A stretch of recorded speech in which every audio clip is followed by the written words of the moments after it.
Hi, this is Mark Arnold with another Fun Ideas podcast. And tonight we have the return appearance of Dan Coston. You may remember him from last time. He talked about his adventures being a rock and roll photographer. We'll probably talk about that a little bit according to what we're really talking about, which is a salute to the Beach Boys on their 60th anniversary. So welcome to the show. Hey, good to see you again, man. Cool. All right, so fess up. What do you know about the Beach Boys? How did you get involved? I mean, what made you become a fan? Let's start off. They are literally the first band I ever saw in my life. I saw them in the New York State Fair in 1983, one of Dennis Wilson's last shows. And it was sort of we're sorry we're moving you to North Carolina. We'll take you to the State Fair and see the Beach Boys. And I was a fan ever since. And then 13 years later, I was at Farm Aid and discovered that I really like photography and music and photography, and found myself meeting the Beach Boys, including Carl Wilson, that day, and said, okay, everything else I'm doing, this photography thing is a much better gig. And soon after started photographing the band, and then eventually started contributing to Endless Summer Quarterly, which is the official Beach Boys fan publication. I've done that for 25 years and got to experience and photograph a lot of amazing moments. So as of what's going on right now, it is, of course, always up in the air. It is shifting depending on who you talk to and when you talk to them. I think there are things in the works. I think there's a lot of possibilities in the works. Some of it will depend on the world as is next year. Some of it will depend on the band. As you know, Brian is has just started a tour that will continue through October. And I think that a lot of people are waiting to see how he does, if he's able to tour again and feel comfortable doing it. And of course, Mike and the Beach Boys are out on the road, as they always are. And so I think that it's getting all the pieces and the people and whoever works with them to line up and say, we're going to do this. So I think you're going to see things like, I think you could see a TV special. I think there's going to at least be some concerts. I don't know if it'll be as large as the 2012 reunion shows, but I would love to think there's some new music in the possibility. I mean, they've kind of, I want to give a shout out to my friend David Beard, who edited Endless Summer Quarterly. He got everyone except Brian to reunite for a single last year, a new version of Add Some Music to Your Day. So it's essentially has happened already. So it's just getting the thing I always say about the Beach Boys, it's not the five guys in the circle, it's the circles around the circles. They all have influence. They all have influence over those main pieces. So I think they all want to do something. It's just getting a lot of things to line up. So we will see. Now, is it really just the five, which I'll mention their names? So Brian Wilson, Mike Love, Al Jardine, David Marks, and Bruce Johnson. Yeah. Or is there talk of having Ricky Fetter or Blondie Chaplin as official members again, or is that like not in the cards anymore? I don't know. I would love to see Blondie and or Ricky be involved with this, because they will be a part of the next collection that we see of Beach Boys releases, because we'll be dealing with Holland and then Beach Boys live in concert. I don't know. Obviously Blondie has been on the road with Brian, and he's a really welcome addition to that band. If you see Brian's band, Blondie is the wild card every night. Right. He's you're never quite sure where he's going to end up, but it's going to be interesting. So he would bring he and Ricky, and having seen Ricky play with some other groups in recent years, they bring a dynamic element, but I don't know if the other parties are open to letting them be a part of it. I mean, I think it always goes back to Hawthorne and or those original 60s days, so that's why they brought David Marks in, which I was really happy about. David really, in all intents and purposes, should have been a full-time member of the band through the 60s. And that was not his leaving was not his doing. That was Murray's doing. And I also, they also count Bruce in as essential member, and he's on those records, records that we all, hold up to the sky. So I think you always go back to the 60s. It will always go back to that Hawthorne element of these guys in a room figuring out how to be a rock and roll band. Yeah. I guess the reason I'm asking is because on these reunion things, each time it gets a little more iffy as to who's going to show up, if you know what I mean. And this may be the last go round. You know, there might be a 65th, but maybe not. This might be it for these guys. Yeah. So, you know. And be honest, when I photographed the 50th anniversary tour in 2012, I never thought that was going to happen. Yeah. And it's amazing that we're talking about this 10 years later, and they're all, you know, out on the road and have the possibility of doing this. I mean, as we see, continue to see in life, and especially over the last year and a half, nothing is assured. You know, all is change, all is flux. But I think if those guys are available and it can be worked out behind the scenes, I think, you know, I think there's space for them. Yeah, I would love guest appearances, if not. Yeah, exactly. I would love to see Ricky and Blondie, especially if they're going to be over the next couple of years, if they're going to be looking at doing more Holland material, much like they're doing now. You know, if you go out and see the Beach Boys, they're doing field flows. They're doing stuff from the new box set. I'm like, okay, well, let's bring Blondie and or Ricky into the fold, and let's hear these songs done by the guys who are on actually on those records. Right. So, you know, it's the Beach Boys. Anything is possible. Right. So, so who's currently touring? Because I always get mixed up. Everybody has a little configuration. So Brian Wilson, does he tour alone with a group, or is any other Beach Boys with him?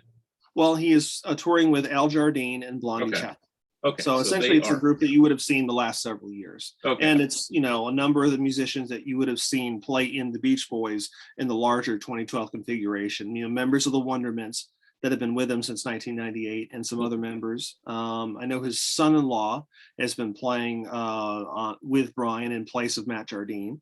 With Mike and Bruce, it's the Beach Boys is largely the lineup you've seen over the last few years, with a few new additions, including Christian, Mike's son, who's been a welcome addition. Right. And people have said, why can't the Mike camp and the Brian camp get along? And there's a number of reasons for that. I think ultimately they're each better served touring on their own and touring on their own schedules. And, you know, when they have to combine forces, there's a certain amount that each camp has to give up. Right. And, you know, Brian is not going to tour the way Mike wants to tour.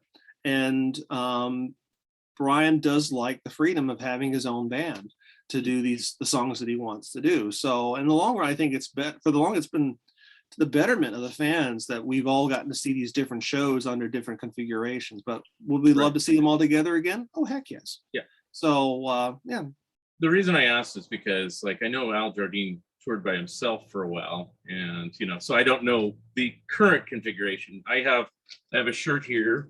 This is from 2020 or 2019, excuse me.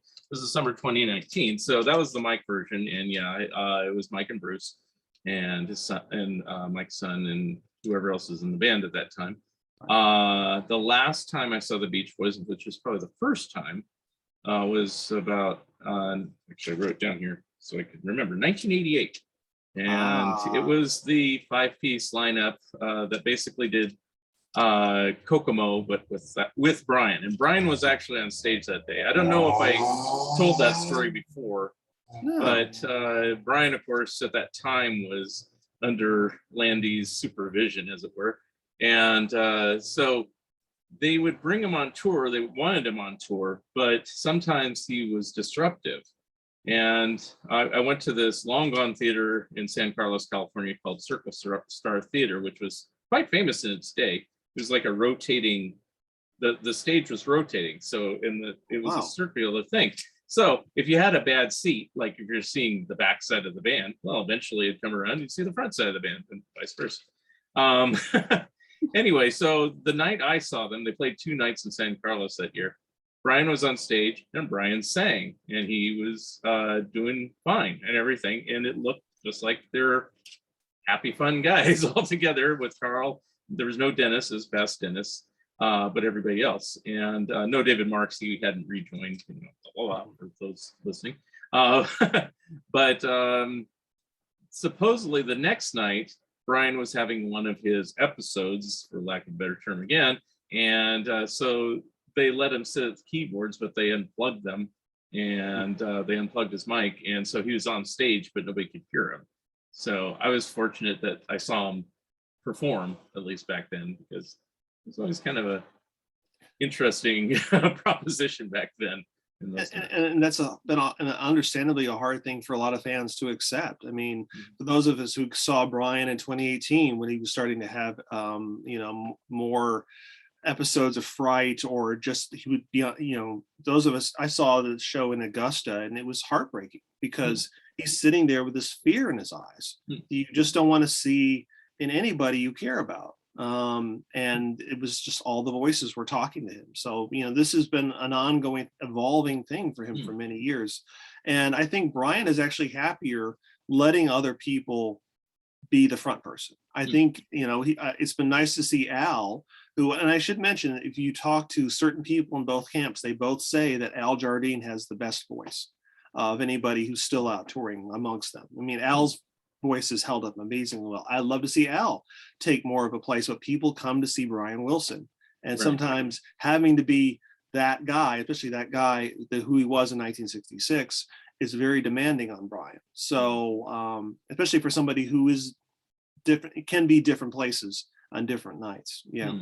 So he still experiences that. See, I wasn't sure because, like I said, I have not seen Brian since then, and I didn't know. I can't say, because my mom's had mental issues, that my mom ever was one way the whole time of her life. There was different times where she, like everything else. So I wouldn't expect Brian to suddenly be, I'm cured, or anything like that. So has he ever, in all these years, just basically canceled due to stage fright and things like that? Or is he still a trooper and tries to go on? He tries to go on. Okay. He tried, and sometimes especially during that 2018 show, he would start a song and look over at his Rob, his son-in-law, or Al. It was like this look of, I can't sing this. And he would he just got through the show, but you knew what was going on. You could see it in his eyes, and it was hard to accept. I'm hopeful that this current tour back with his band, allows him some peace and find the enjoyment in shows again. I saw him in 2015 with Rodriguez opening at the Fox in Atlanta, and in some ways it was the best Brian show I've ever seen. And doing things from his whole career, and he sounded great. And then after that, following year, when he was doing the Pet Sounds tour, you started seeing good nights and bad nights again. So, nothing in the Beach Boys world is, ironically, it's all sand. Nothing is concrete. It's all sand. Interesting. Okay. So, I've been reading up things recently, and I've read Brian's original book, which I've told that he has kind of discounted. Yes. And I have not read his more recent one, but I did read Mike's book, and I know you're like kind of affiliated, so I don't want you to like get yourself in trouble, as it were. I don't know if you can, but how do they kind of get along, not as professionals, but just on a personal level? How does like Mike and Brian and everybody get along? Do they just kind of merely tolerate each other, or are they like on good terms? If you put them in a room and talk, they're fine. Okay. It's when business and other people start saying, well, they're doing this, they're doing that, or they start hearing that so and so is doing this and that issues, much like what you saw at the end of the 2012 tour. Right. That had as much to do with the people around them. And Mike and Bruce knew that Brian was not going to go out and play these smaller cities. But they had moved on, but they hadn't told Brian or Brian's camp that they were going ahead and doing these shows without him as the Beach Boys. So, but it's interesting. I mean, once you just put them together, they're family. They really are family. So it's just the biggest thing for them is just, it's like, I always just say, like, just let them be themselves with, and try not to be, I understand. There's a lot of things at stake for them and the people they work with and the bands and the crews, but ultimately you just got to let them be themselves. So they all ask you about each other. If you go see Mike and Bruce, they'll ask, how's Brian doing?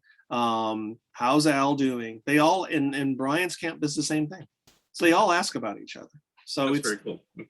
that's been really, it's been fun sometimes to surreptitiously kind of pass things along to each other. Camp, Right. oh, yeah, they were asking about you. They're doing okay, Right. and so and so's moved from this place to that place. So yeah. Right. I mean, the reason why I ask is because when you read things or see things in the news or whatever, you almost get the impression sometimes is Mike Love is this total villain and he hates everybody and everything, and him and Brian are at each other's throats all the time, and Mike's hogging all the credit and Brian's like, I don't want to give you the credit because I wrote, and things like that. And I think probably 10% or less is probably true of all that. Most of it's probably just gossip column stuff.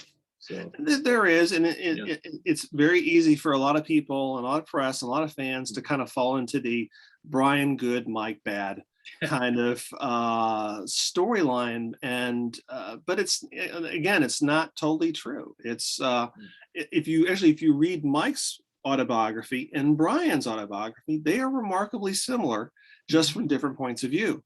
It's almost like they're like bookend autobiographies, which most fans would tell you that's not possible, but it is. Yeah. So yeah, I'm anxious. I'm also hopeful that 2022, whatever comes, gives them the chance to kind of find themselves again as friends and family. So Yep. we all need that. We've all missed a lot of things over the last year and a half. So Right. And my God, if the Beach Boys can get it together, why can't the world get it together? Right. So So did they actually cancel both camps cancel tours during the COVID? I'm Yes. assuming they did. Yeah. Okay. Yes, they did. When did when did they resume? See, I did see an ad currently. I'm in Oregon, and I saw the Mike Beach Boys on September 5th, which will probably be in the past by the time this airs, but around this time when we're recording this. So yeah. When did they start again? Mike and the Beach Boys started a month ago. Okay. As we're discussing this, they opened a tour in Ohio and have been touring around mostly the Northeast, and a few shows closer to where you're living. I'm hoping to see them at the end of September in the North Carolina, South Carolina region. Brian had a European tour. He had a Japan tour booked last year, all of which had to be canceled. And as we're talking, Brian has done his first show back in California and is planning a tour through September and October. And I'm hoping to see them in New York. Some of you all will know that Al Jarnine he spent some time in Rochester, New York as a kid. And my grandmother's family is from Rochester. I'm an upstater by birth. And so I really will, having seen the Beach Boys back in the day, and 10-year-old me in 1983 going, I love someday to see Brian Wilson. I really want to see Brian in that area again. So I'm going to see Brian somewhere on this tour, and I really look forward to it. Okay. And then you mentioned recordings, and of course they did get together and that's why God created the radio 10 years ago. Do you think that there's a chance for another full album, or maybe just a song or two, or you don't know? I don't know. I thought that was a good record, but I also could hear what else that could be with different songs and maybe different people. Yeah. I think the Monkees records that they did with the gentleman from Fountains of Wayne who just passed away, which was a really heartbreaking, Adam Schlesinger. Yes. That was like, wow, you could take a record, take a band from the 60s and make it live again, like as a companion to what you did back then. And I mean, I know I listened to those Monkees records and said, man, if they can do it, why can't the Beach Boys do it? Right. But that's a number of factors that need to be lined up. And, although, and this is kind of more into their history, and we can kind of get into this. Which Beach Boys do you want it to sound like? Because you got some camps that say, oh, do the surf songs. It's basically comprised on the 74 Endless Summer discs, or you do the later, Smile Pet Sounds type stuff, or still later, like we mentioned, the 67 to 73 creative, with Blondie and Ricky and stuff like that, or the even later stuff Yeah, You does know, that sound more what like era do you try Kokomo? to It's like recreate? You know, it's like, there, and there are many different eras of the Beach Boys, and everybody, every era has a specific fan base who come for the surfing songs, the car songs, or I know they want to hear Sunflower like myself, or they want to hear their favorite part or songs of the Beach Boys. So I think it's really depends on getting those guys in the room to say, what do you have? Let's go. There was a lot more material that was put together for the 2012 album that didn't get recorded. hmm, So I don't know how much more was recorded. I think there's a lot out there that could be put together, but it's like the moon and the stars. A lot has to line up. right. So we'll What see. was it? What was the story? Wasn't Brian interested in doing a second album back then, and then it ended up being a solo, no peer pressure? How much of that material was left over, or how did that work out? Some of the songs on No Peer Pressure were started around not maybe during the recording session, but on the tour. I know there's a number of little pieces that Brian was playing during that tour with the idea of going, oh, well, we could do this, you know, and he was obviously enjoying having his band on stage with the Beach Boys band and, you know, jamming these sounds out, but then everything fell apart and ultimately they became Brian's songs. So I think proximity is the biggest thing. You know, if they're all around each other, like, oh yeah, let's all, you know, let's see, what do you have? What do you, I mean, you know, Mike has done 2 or 3 solo albums in the last 2-3 Please. years, which is basically the Beach Boys minus Brian Wilson and Right. and Al Jardine. So that's the dividing line, but they're good records. Yeah. They Well, even Al sound like Jardine did people. his own solo album finally, Yeah. and that one was a decent one, I thought. And that's a great record, and he's done some recordings with the rest of the band as well. So it's like, I think I would actually, kind of in the spirit of Sunflower and Surf's Up, I would love to see what they could all offer to the table. You know, much of God was Brian's input with, I think there's at least one Mike song on it, Yeah. but we know they're all capable of writing and contributing really good material, and maybe this is the time to do that. Right. I think Feel Flows, for me, this recent box set is, I mean, it's just a revelation all over again of how creative and how diverse they were during that period. And it was materials coming from all 6 guys in the band. You know, Right. you know, I mean, we all hold up Pet Sounds as like the album, but maybe the most creative and remarkable diverse period was the Sunflower era. Yeah. You know, that was really the band. And, you know, if you have an idea of a rock band, is everybody puts their part of, you know, their own 2 cents in, then that's the period of the Beach Boys. So let's talk about that a bit, you know, and they've been doing this for years. I should show some earlier ones that they've done. It seems like there's like this need to do everything that was 50 years ago, like, and it's probably contractual or something like that. Like things are going into the public domain. Because I think since 2003, was it? You know, they put out a live 63 album, and then there's like a live 64 tracks or whatever, you know, and it kept going. And then sometimes they put out things commercially, which I will show, like the Beach Boys Party, like this one, which is a 2-disc set of the entire party sessions.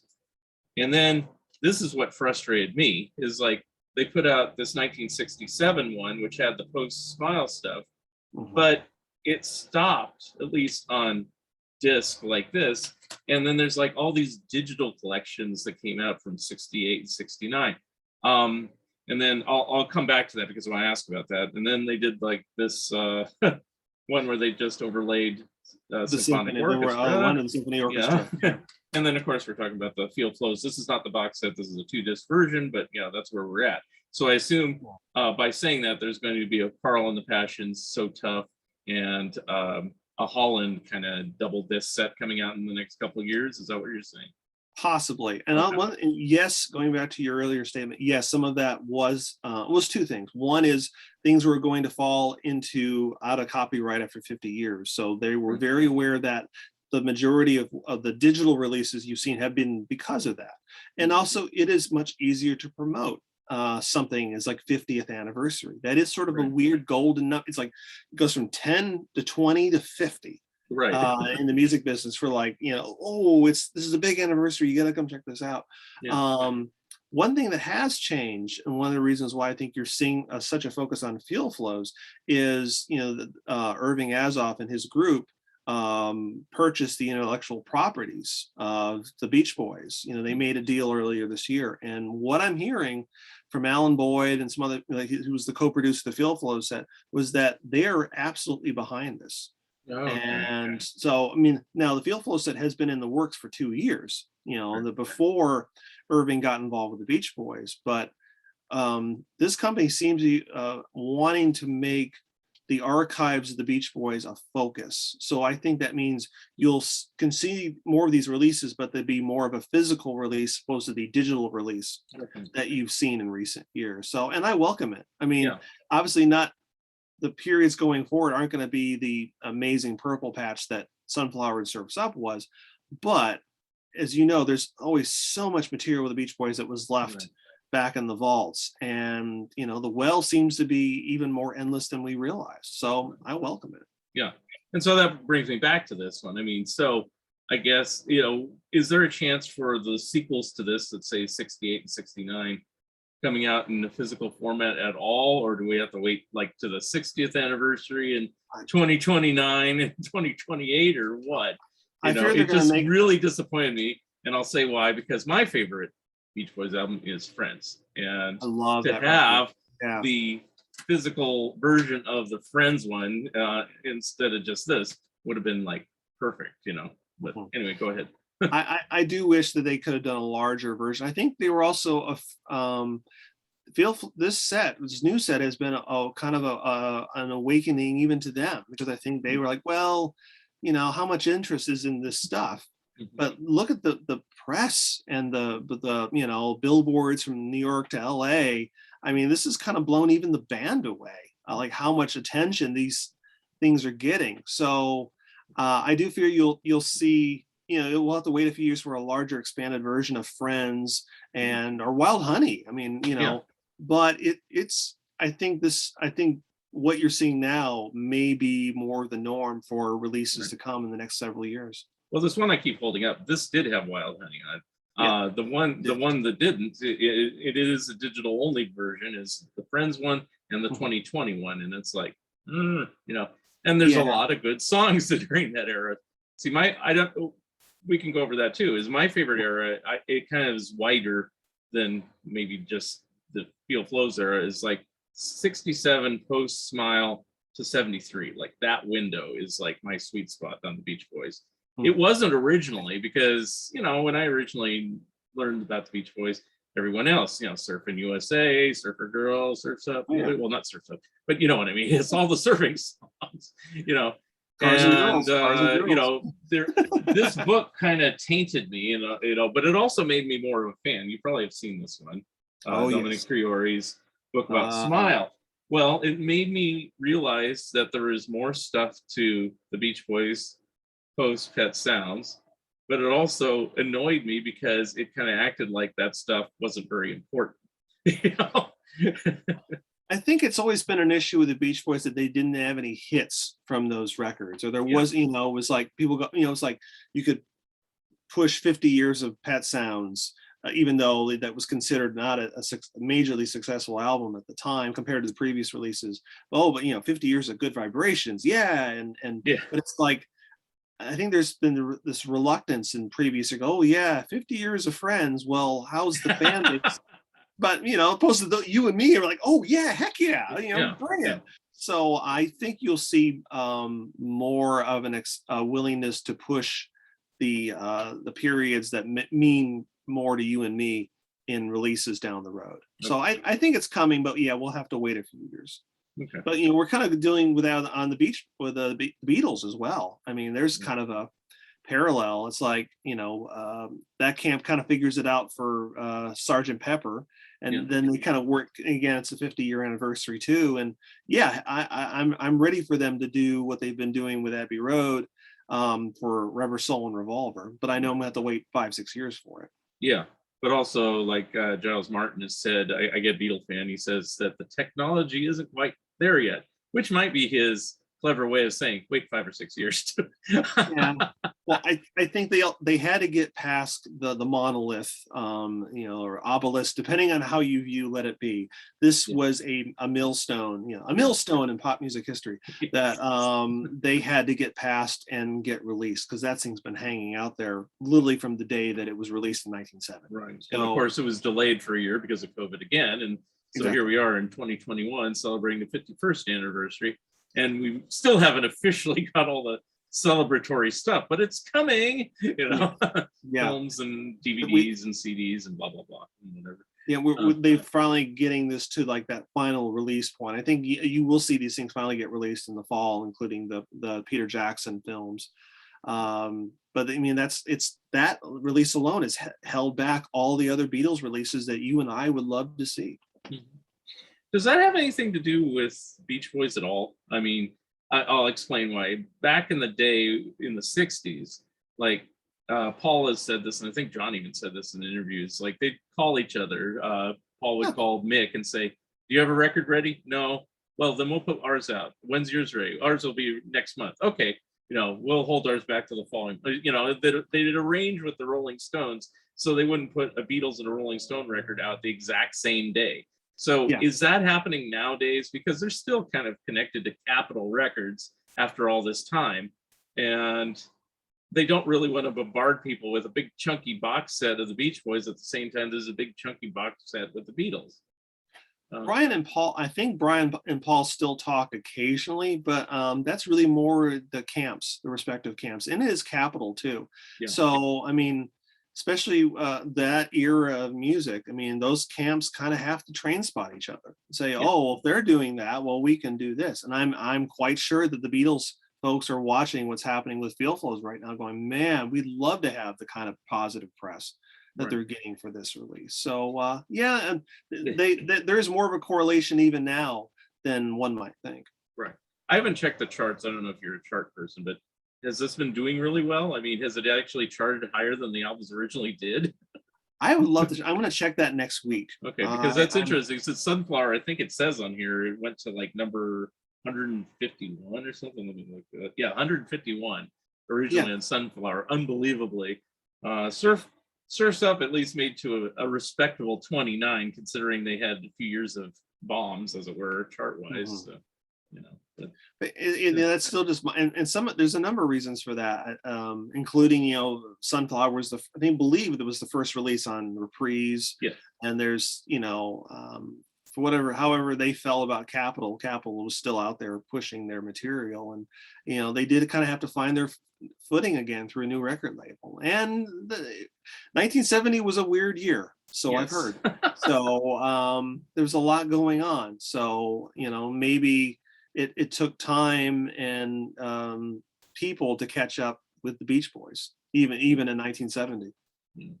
And I used to be like, I'd be a voracious Billboard reader and stuff like that, and I'd read about the histories. And when I used to read stuff like Sunflower only made it to 150 something, it's like, oh, that album must suck.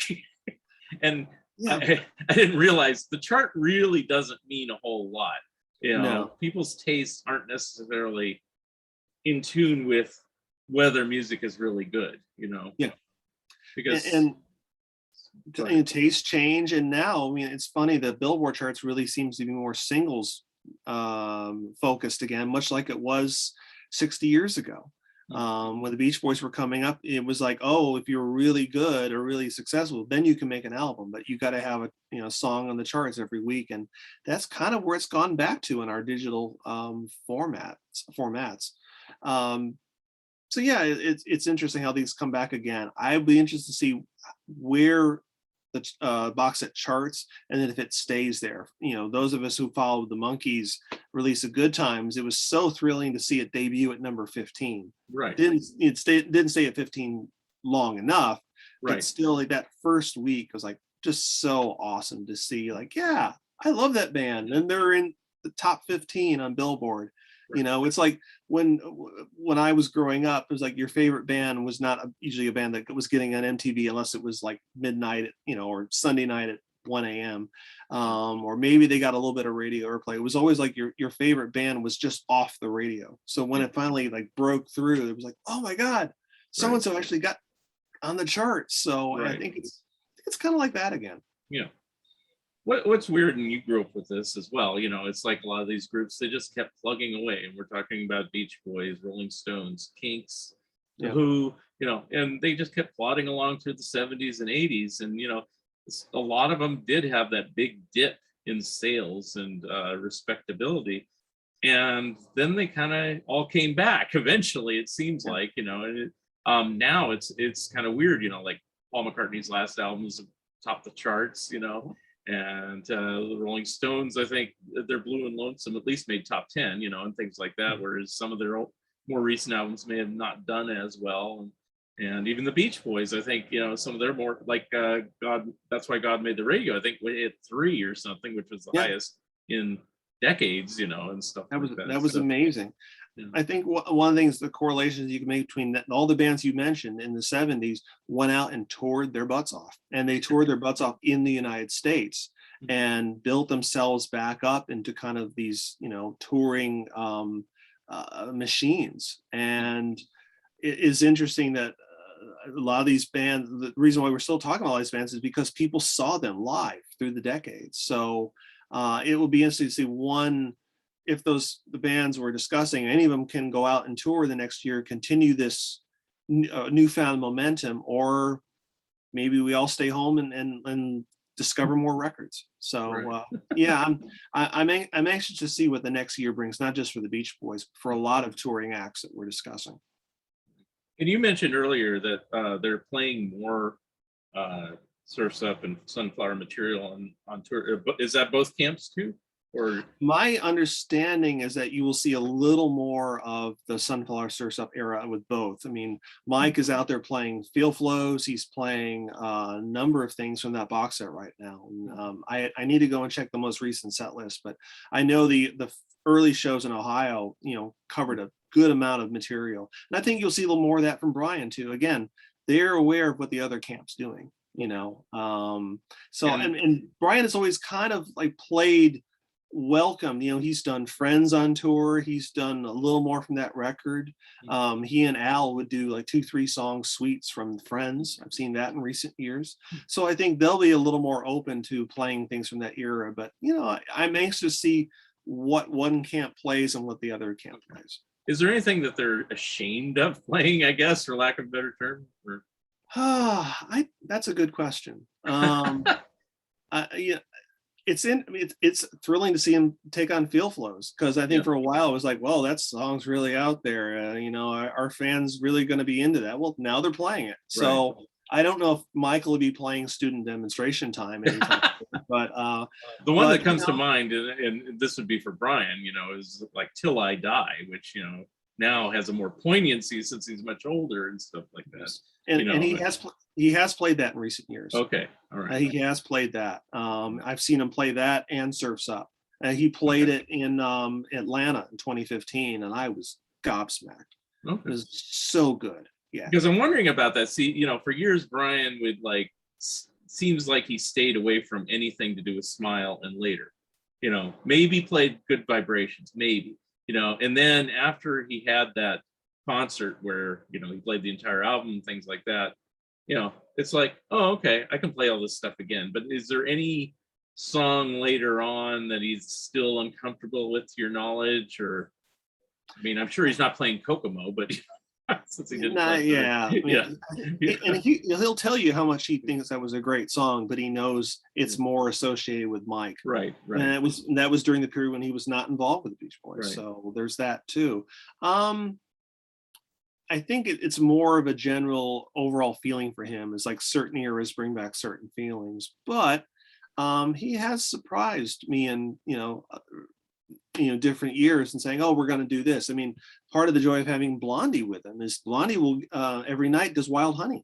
Yeah. Even though he wasn't in the band at the time, he nails that song, and then does Sail on Sailor. Yeah. So, and there's one other song that I can't remember that Blondie does that he does from that period, and just it's so cool to see Brian and Al and Blondie rocking out songs from that period. Mm-hmm. That's very cool because there's some artists that they just sort of like play anything from then, or just by sheer whatever they never play them. I mean, I was on one of Plastic shows and we were talking about Ram. That's an example. I don't remember if you were on it, but you know, McCartney, to my knowledge, has never played Uncle Albert at Admiral Halsey live ever. And you'd think somewhere along the line, especially now, 50th anniversary of it, I might play it once. Anything from that, or another day. Yeah, and it wasn't like it was a flop. If it was like an obscure track, like I could see him never playing Monkberry Moon Delight again. That's fine. But it's like this is a number one hit or number two or something. It's like and I don't know. And another one is With a Little Luck. And so I'm just curious if the Beach Boys are a similar way. But I know on the 50th anniversary tour album, which I didn't bring in here, but they seem to make sure to cover every album, with at least one track. So I thought that was pretty cool. One of the things I really enjoyed about that tour was that, it was like, seeing Mike and Al collaborate on All This Is That. These little gems that you just thought, oh, they'll never play that live, and there it was. And it was also for me, the part of the enjoyment was them acknowledging and being willing to say, yeah, we've done all this. Something for Johnny Carson. Come on. Yeah, I know. You never know. You catch Brian on the right day, and right. There it is. But I think whatever they do next year will be interesting to see where their heads are, and also where they think fans' heads are. Because some of the set list that we've seen has been, I think McCartney does the same thing. It's like, well, do people really want to hear that? I mean, how many fans fought for years to hear him do anything from McCartney 2? And they made such a big deal of it when he started playing Temporary Secretary. Right. Which is what, if somebody's never heard that period of McCartney, Temporary Secretary is an awesome song. Just play people at full volume and watch their brains kind of wander off. And using McCartney as an example, I don't expect them to play every track off of McCartney 2. If I heard Frozen Jap, I'd probably pass out or something. But my point is that there are some kind of obscurities that still were kind of hits. Coming to mind is like Come Go With Me. I think, granted they didn't write it, but or even ones that should have been hits. Like I think Going On is a great song. They have performed it live, but do they do it more in recent times because it's kind of obscure and things like that? I think they're afraid that that's too much. I mean, and Paul has really become more post 1989 has become more focused on being a jukebox. Right. And when and the Beach Boys have done that to a certain degree the last 40, post Endless Summer. When you have that mindset, it does push some of the lesser known songs to the side. It doesn't, but at the same time, there's a fan base out there for those songs, and I always like what the Rolling Stones did. In fact, use the word jukebox. I don't know if you went on any of the more recent tours, but they had like a thing on their website. It's like, tell us what you want to play. And they had a list of about 50 songs that were more obscure. And each night they'd play about 4 or 5 of them, and things like that. Just, okay, we'll play those, And of course they played Satisfaction, Honky Tonk, and all the regular ones that they normally play. But But and they were increasing that even on the 2019 tour. They were doing multiple songs a night. Like, okay, here's Under My Thumb. Here's all the stuff that like the casual fans go, I haven't heard that, but you and me, the hardcore fans, like, oh my God, I can't believe I was there when they played, something from Satanic Majesties. They were playing 2000 Light Years from Home. Right. And I saw that. Yes, I love that. I was like, I thought they hated this album when I saw that one. So But that's an acknowledgement of the artist saying, I may not play this every day, but I know you want to hear this. Some of you want to hear this, so here it is. And that's easier said than done for a lot of musicians. Yeah. As far as the Beach Boys go, I don't know if you have any guilty pleasures, but I said Johnny Carson as a joke, but actually on that same album, it would be fun to hear Brian or the Beach Boys do Solar System. I don't know. I love that track. It's just like a really goofy kind of track, but has he ever played that live to your I don't knowledge? believe he has. I would Yeah, love to hear him doing Busy Doing Nothing, you yeah, know, yeah, just those story songs that he was yeah. writing in that uh, period. I mean, yeah, I mean, like that, and that is just Brian at the piano, just like this is where his head is, so it's coming out. right. I just things like that. I mean, I would obviously love to hear more Friends. Um, I still think also know there's a lot of Brian material that he's never released from different periods. Some of it is Right. Landy related.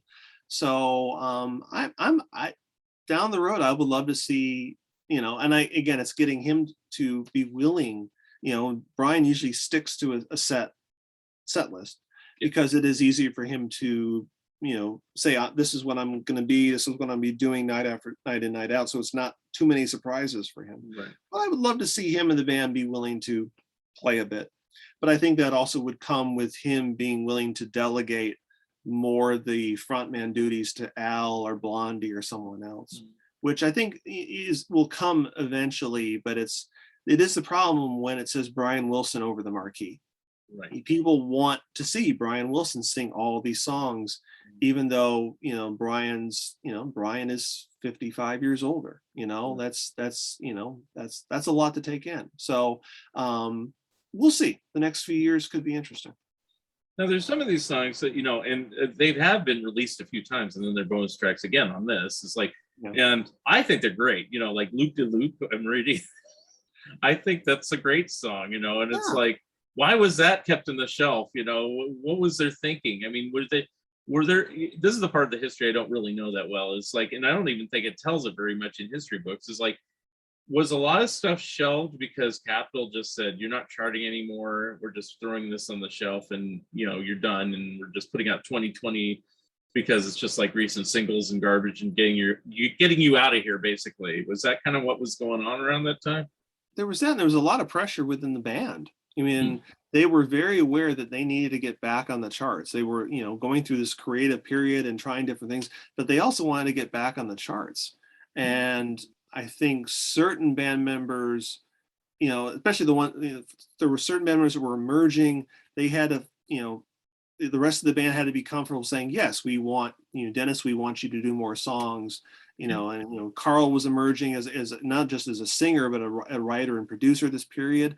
I know Al definitely fought hard to get more of his songs recorded, and sometimes he was not happy with the final results. If you notice, like Loop de Loop is a good example. I mean, he insisted on remixing that song for this new collection. There were certain songs that he did. It was like for whatever reason, he was not happy with how they came out, or his memory was that he was not happy with how they turned out in 69 or 70. And just so they could finally get these out now in 2021, he had to say, no, I want to go back and remix this. Right. So yeah. And they're all they're all giving their input on this. There's nothing that, like, they could still veto things on this. Like if they say, I really still don't want that out, they can say that, right? Okay. Yes, and Alan Boyd has discussed this and said, yeah, there were some things they really wanted for the box set. They really had to work hard to get that band member to say yes.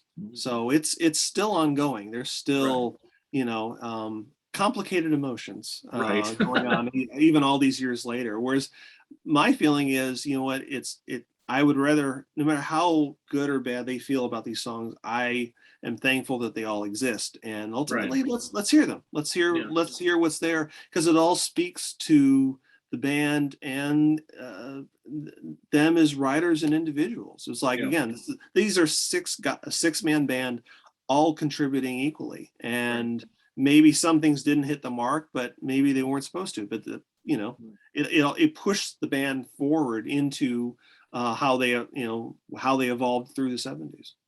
It's amazing to me that they had so many songs left in the can. It's like, I mean, if you just look at this, if you just said, oh, let's just put out an album of this, they could have put out an album with Loop de Loop, Soulful Old Man, Sunshine, what are a couple of other ones, that weren't on the album.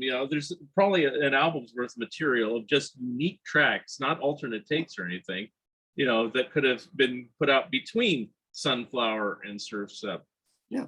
How were they so prolific? Was it because in the early 60s they had to churn out 3 or 4 a year and they just got used to that, or There's a what was the little bit of case? that, and Yeah. when you're fighting, it's like the John and Paul element and George element. If you got five guys around you who are all pushing material, they were all kind of pushing each other, to like, okay, if you're going to be doing this, I'm going to be doing this. It's like, so some of it was the 60s aesthetic, definitely. When you're very used to making 2 albums a year and 4 singles a year, you're used to creating on a very regular basis. But I think it was also them pushing each other. But yeah, it's amazing how many, listen to that collection, how many songs, tell me what it's like to live, how's it like to live again? All these other songs that we've never heard before, but Seasons in the Sun. I know some of you out there may cringe a bit when you hear that title, but that was originally recorded by the Beach Boys in 1970. And 80% of the bands of that period would have loved to put that on an album, but it sat in the vault for 50 years with the Beach Boys. So, but even remember that Cotton Fields was recorded by Al and the band in 1970, and then sat in the vault. And then 6 years later, like, oh, we need something for another release. Well, we've got this. We'll throw this out. And Cotton Fields becomes a top 20 hit. Right. There's very few bands that have these things lying around on the floor, like, oh, put that out, and gets the response that the Beach Boys got even in the 70s. I don't know if you know any of this stuff. This is like little obscure stuff, but I figure I'd ask, you're pretty hardcore fans. So, and I'm trying to talk about like early 70s decisions to mid 70s decisions for the Beach Boys. Whose idea was it to pair So Tough with Pet Sounds as a new album? Was that really a sound business idea? And the radio ads for those are fascinating. It's like, oh, I recognize that, and wait, we've got a new record too. And I think that was a label decision. And I think that was, especially that's So Tough is a really good record, but it needed to be pushed on its own. Right. And the fact that the record label was like, no, we'll just push you out with Pet Sounds. Yeah, we heard the kids like Pet Sounds now, and it really, for me, didn't do that record any good. But I think that was a label, like a label grasping at straws and not knowing how to push the new Beach Boys. That's the thing we could definitely look again at the Beach Boys in the 70s, was that labels didn't largely know how to push the Beach Boys as adults. Yeah. As men, as individuals. It was just like those dudes. It was always easier to picture them as those dudes on the beach who, oh, by the way, made Pet Sounds and Good Vibrations. So right. Yeah, because I had all the albums on vinyl back in the day, and unfortunately I sold them. But I remember I didn't like So Tough, and then when I got it on CD years later, because it wasn't paired with Pet Sounds, I said, what was wrong with me? There's good stuff on this. There's Marcella and other stuff. Yeah. It's just that I just felt it automatically made me think it was inferior because it was paired with Pet Sounds. And that was the impression that a lot of people got. Yeah. I think some of it also grew from the label was hearing that people wanted to get Pet Sounds. The word about Pet Sounds had been growing over time. It's like, well, we'll give people Pet Sounds and the new album. Yeah. But it really didn't do the new record. Seems like they should have just put out the old album. Like they put Wild Honey and all those out with new covers as double sets. They could have put Pet Sounds with maybe a new cover at that time as a separate item. Not here, but anyway, or a new version of Stack of Tracks or something that would have, been more of a good counterpart to. I mean, there's hardly any record that's going to stand up to Pet Sounds. And then I've heard this before. So after Holland, Capitol put out their big 2-disc Endless Summer set, which remarkably jumped to #1. It's not that remarkable because the songs are excellent. It's just that they had been away from #1 for so long to just suddenly do that. Now that kind of changed their trajectory somewhat. And then they did like more like commercial pop stuff like 15 Big Ones and Love You and blah blah over the next few years. But I always wondered, was that the sole reason why they changed direction there?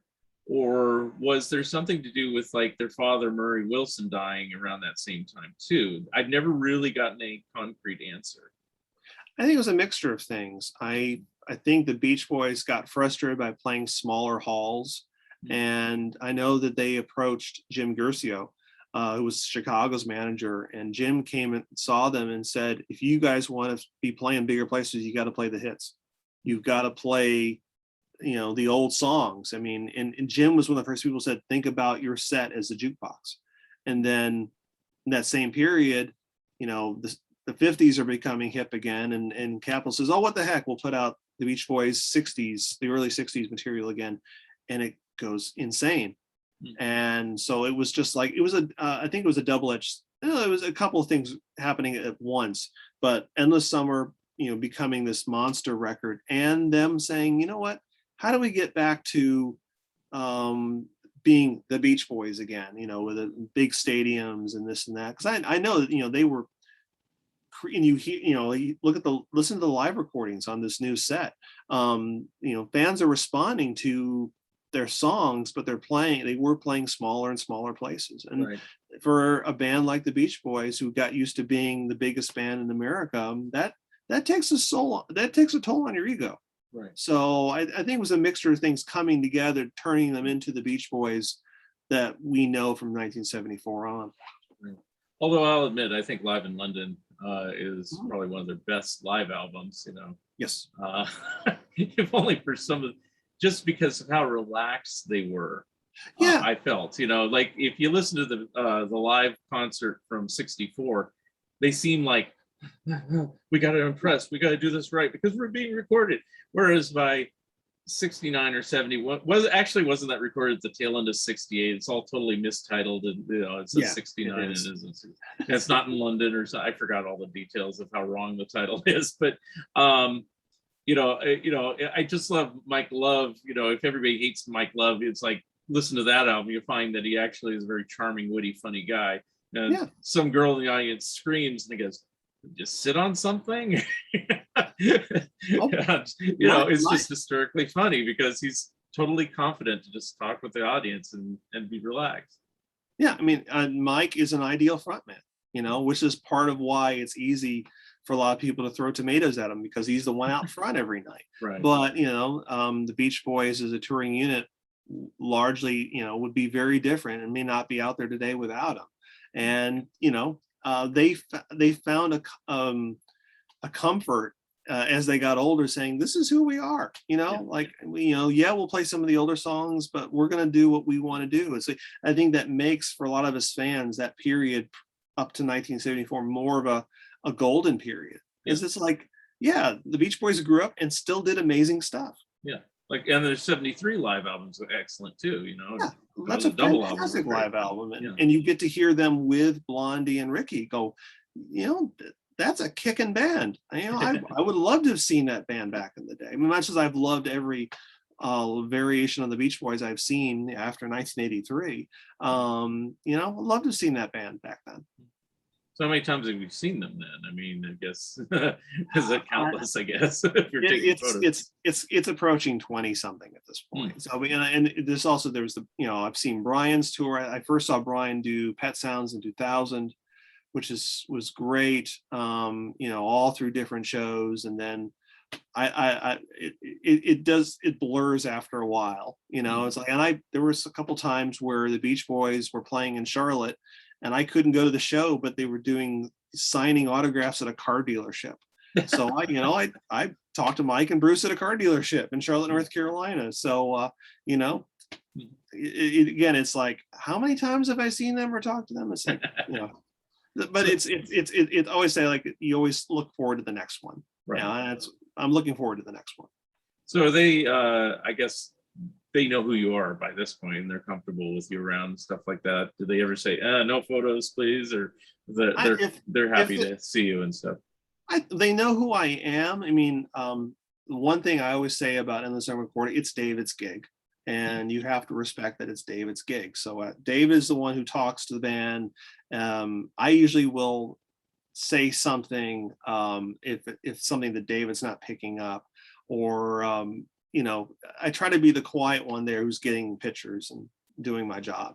So, but it's funny, you and I have been doing some interviews with Plastic EP, and there's been a couple times where Scott Totten, like, chimed in and said hello, and was like, oh, hey, Scott, like I've not had the chance to talk to Scott long form very often, but the fact that he knew who I was through those interviews was like, oh wait, that's Daniel. Yeah, that's like hiding behind the camera with David. So so it's cool. Now, before we go, I have a few things to mention, just because you said, so I don't want to, you said, remind you to talk about the Beach Boys playing in Tennessee 2015 with Mike Love and Peyton Manning on Surfing USA. So yes, that was an amazing weekend. I went and saw Brian play in Fox Theater in Atlanta, a fantastic show. Came back to Charlotte, promoted a show that was fun but very fraught, and immediately drove me out of promoting shows for a couple of years.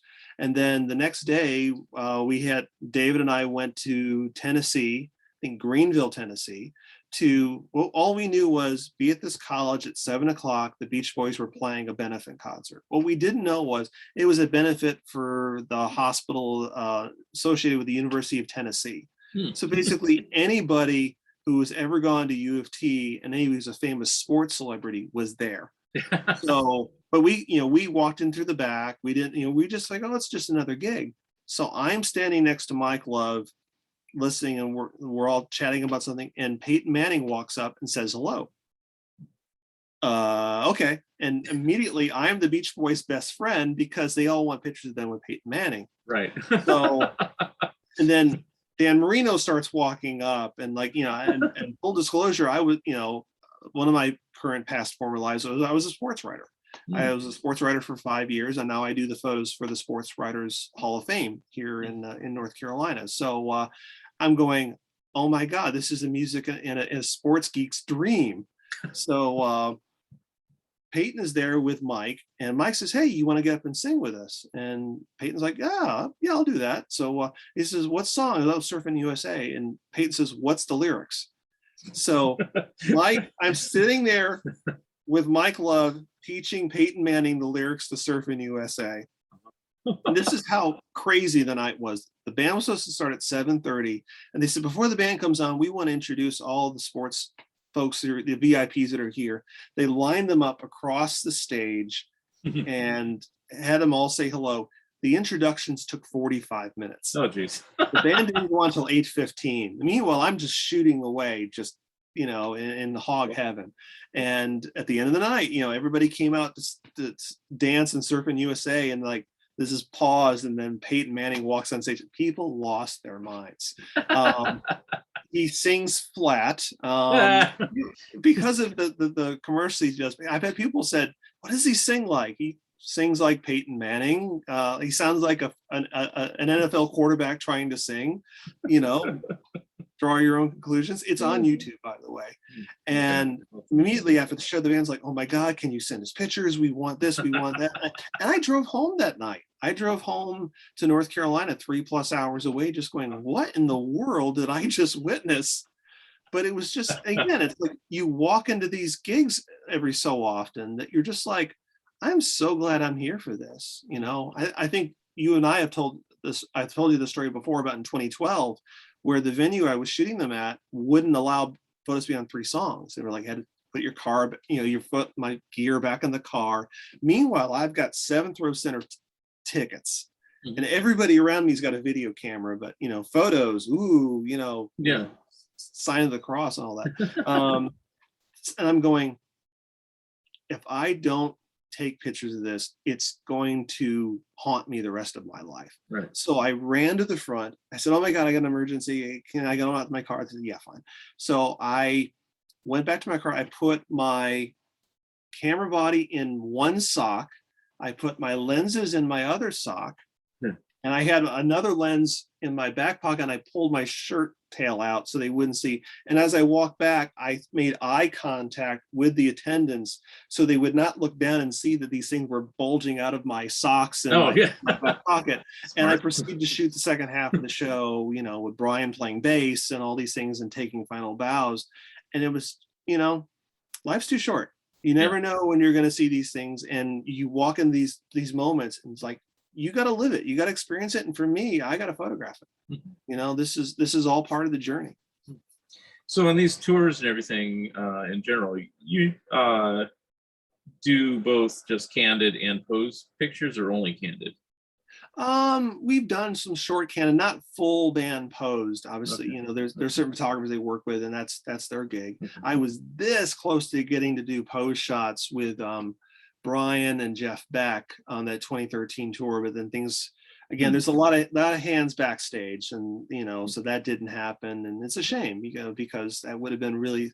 But even watching them interact backstage was fascinating. Okay, so it's never So, like an official photo shoot, like, no. more like, this is an official endless summer photo shoot. Come in, boys, and you're gonna stand here, and Mike's gonna hold the pie, and whatever. It's Uh, okay. I would love to do that, trust me. Yeah. So, but I don't know if that will ever happen. But Yeah. for me, you know, a lot of times when I'm going backstage with David, it's like you have 5-10 minutes around them. So, or you know, okay, we're going to interview Mike Love, we're going to interview Bruce. So I will put myself off on the side so that way Mike can focus on talking to David. But then I'm getting the shots I want. So it's like I've gotten some really good. A lot of the shots I've gotten of Brian and the band and both camps back, it's just them just talking to David or somebody else and not worrying about me. Sometimes the less a person thinks about the camera, the better they're going to look. Right. To be honest. Right. Let's do a little show and tell before we go. I'll do mine first because yours is a little more impressive. So anyway, have you seen the 60th anniversary book? This is actually a British release. So if you don't have it, and it actually talks about every album all the way up to That's Why God Made the Radio. And it talks about, and it even talks about the solo records and everything else. So it's a good book to find. I got it at Barnes and Noble, and it has a American price tag, which I removed because I wanted to read the words, but it is a British release, so that's something that I like. The other thing is I got this also at Barnes and Noble years ago, but it's an actually good book if you don't have it. Nice hardback book. It was in their discount bin, but again, lots of colorful pictures and stuff in the band. I don't think your pictures are in here, but maybe they are. I should look. Probably not, but but that's the thing. I've gotten to work. I've been lucky. I worked with Johnny Cash. I worked, with a lot of different groups through the years, and you do sometimes have to check these releases because you never know where your things are going to pop up. So I don't know. Have you seen that book before? The one I was telling you about is. I've seen it, but I've never looked through all of it. Yeah, it actually is a pretty decent book. It's about 10 years old, I think now. Johnny Morgan did the book. Anyway. So, but you have a couple things that you showed me beforehand, and so I'd like to show those off. I got this is a tour program I got signed by Brian and Al some years ago on one of their shows, and then David did an amazing job designing the tour programs for 2015 and 2016. This is the 2015, and I got to do photos for the 2016. So all the photos you see of the band members in the 2016 tour program are mine. Hold that one up. Hold that one back up again. Who signed that one again? This one is signed by Mike and Brian. Mike and Bruce. Okay. And it's one of the photos from Summer Days and Summer I couldn't Night. tell who was signing at the bottom. That's why I said hold it up again. Yeah. Love Mike. The only autograph I have. I met Brian when his first autobiography came out in person at a book signing. Unfortunately, my ex-wife has that book, and she's now passed away, so I don't know where that book went, but he did sign that. Fortunately, I got a signed version of No Peer Pressure, so I have Brian's autograph again. So very cool. The rest of Beach Boys, I don't think I've ever actually met face to face, so I don't have any of them. So I've got a couple records over here signed by David Marks. I do have a copy of Sunflower, a CD copy up here signed by Mike and Bruce and Al. I still need to get Brian to sign it. And somewhere I've got a copy of Holland signed by Ricky Fattar. Oh, cool. He came through Charlotte some years ago. I think it was John Schofield. And I had him sign Holland and the Ruddles. And I was just like, I'm very proud of that. Yeah. Were you like me? I mean, I knew Ricky and the Ruddles first, and then I go, "Hey, he was in the Beach Boys."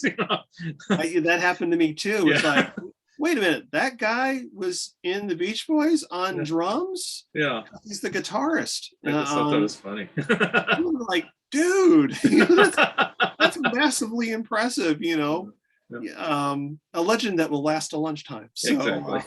And then you but yeah, go, that oh, was, they're in the Flame too. No, anyway. I know. Anyway. Oh my God, mind blowing. Oh, just yeah, and that it took me a little bit to go. Okay, well, oh wait, he played drums in the Beach Boys. Holy crud! So,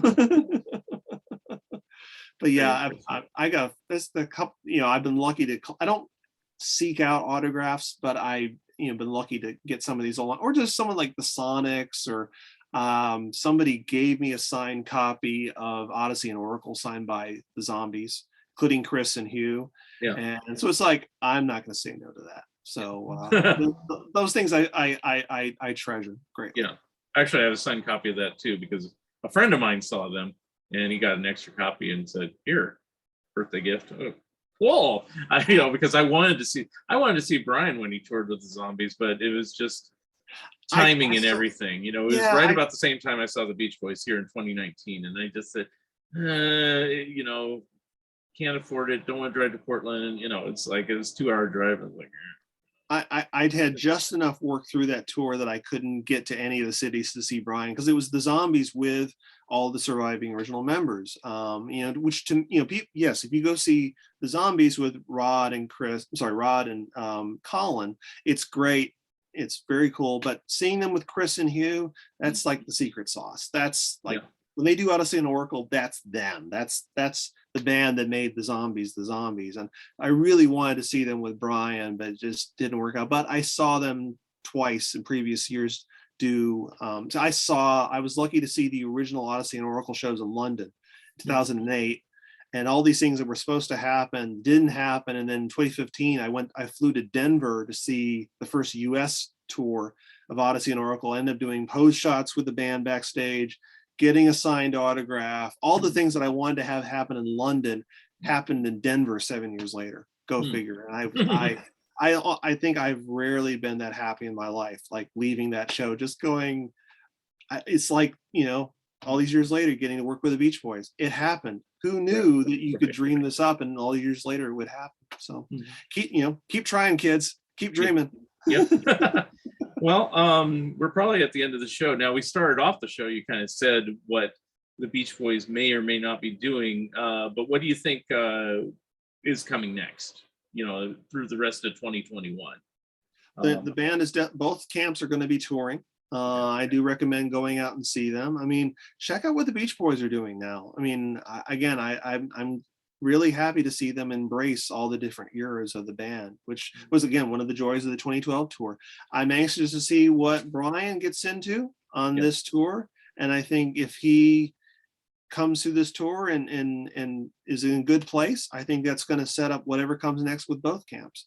And again, some of it's going to depend on COVID and where we are. I think I would love to see them do smaller venues, but I think there's, cost and overhead of having those bands play together is going to demand that they do more the big shows, stadiums, which may end up, allowing more shows to happen if they're in outdoor venues. That's just where we are right now. And I didn't ask earlier, but obviously we're talking United States, but do you think there's a chance of Europe, Asia, any other parts of the world, or maybe not? I know Brian is still trying to, I know they've been trying for the last year. You're going to have to rebook those European and Japan shows. Right. So at some point, it's going to depend on a lot on where things are next year in terms of the travel. It's like I still have a lot of friends. I'm friends with Jeremy Clyde. I was really lucky to do 2 albums with Chad and Jeremy. He can't get back to the US because they're not allowing, with rare exceptions, people, to fly from the UK to the US. Right. And that's the struggle for a lot of musicians right now. It's like, yay, we can finally do shows again. We can't even leave our country. Right. We can't get back into our country. Yeah. So that's going to be evolving for all of us over the next year. And besides the Beach Boys, what do you have lined up as far as photography or anything else? Well, I'm hoping to see the Beach Boys you mentioned. I'm looking forward to the last Mickey and Mike of the Monkees tour. I'm going to try to catch at least one place, probably in Tennessee in early October. I am doing an exhibit of Avett Brothers pictures, jumping genres and eras a little bit. The Avett Brothers are from this area of Charlotte and Concord, North Carolina. I photographed their early albums, and as such, I've gotten to work with them over the last 20 plus years. And they have given me permission to do an exhibit, which they have not allowed before, to do a retrospective of them through the years. So we'll be debuting in Shelby in North Carolina in February, and then we'll see where that show goes from there. So it's exciting. I mean, it's this has been an interesting year, I think, probably for all you, Mark, and for all of us. It's like so much of our life has been in stasis. Right. It's like, oh, we've got so much in the works, and I'm ready for it to be here. I'm ready for this. I'm really looking forward to the Avett show. I'm really looking forward to trying to get out and see some of the acts like Brian and the Monkees that I've been wanting to see for the last 2 years. And there's some other things. I'll mention too that I've been working on a new album with The Circle, actually in a production capacity. And as we're talking, I'll be working with them again in 2 weeks to hopefully record some more songs and finish the album. So, and then thank you. And I'm really excited about that. And we're still working on some sort of release with the Left Bank. Right. And that would be as a co-producer. And hopefully I'll have more information about that soon. So there's a lot going on, but I'm ready for fall and better times to be here. I think we've all been ready for that, but I'm hopeful the next several months will bring a lot more good things. Right. Now, things like the Monkees, are you going in as a photographer or just as a fan, or both? Yes. Okay. It's really been, I'm going to thank Andrew Sandoval, who I've known for many years. He's given me a chance to photograph them almost every tour in the last several years. Including the 2016 show at the Pantages with Peter and Mickey and Mike, and that is still one of the best shows I've ever seen in my life. That was so amazing. It's like, I mean, there's only a few bands that I would fly out for one day, photograph the band, and then fly back overnight because I had work in Charlotte, and that's what I did. I literally was back in Charlotte working 6 hours after I got back off a plane from LA. But it's the Monkees. It's this band that, like these other bands we're discussing, means more to me than even I can verbalize or sometimes photograph. So you got to go off and do these things. So there's a couple other bands that I'm hopeful will tour in the next couple months, and we'll see. Yeah. Well, the 60s was a great era, and fortunately, a few of them are still around, still active. Yeah. So. Go see them when you can. You're doing the wise thing. So, yeah. And it means, one of the joys I've had in the last few months in like seeing a lot of bands hit the road again, it's like their first show in 18 months. And the joy amongst the musicians and the fans is really palpable. Right. I mean, it's like, oh my God, it's like, your kids again. You finally got let out of the house after all this time. And so there's a really nice, we're in a sort of an interesting golden period that it means as much to the musicians on stage as it does to the fans in the stands. So if you have the chance to go out and see the bands or any band that you're really a fan of and you're comfortable doing it, go do it. I mean, not only does it support, these musicians, all of them, including myself, have been trying to figure out what to do to make a living over the last 18 months. But it's just, we like Dennis Wilson said, we just want to live again. Yep. And you go out and see a live show, you live again. So Okay, so I don't have any more questions as usual at this time of the show. How can people get in contact with you if they want to just chat or ask you about your photos or anything else? Yes, you can always find me through my main site and blog, which is danielcoston.com. I also do have a photo site for my archives, which is danielcostonmusicphotos.com. You can always email me through various sites. I do recommend finding me on Instagram because it allows me to post not only new work but archival work. After 26 years, the photos add up after a while, and it actually gives me the chance to digitize a lot of my work, because most of my work was film based. and to digitize it, get it out there to people so they can see it. So Instagram, Daniel Coston Photos. And I'm not on Twitter often enough, but please send me a message there anyway.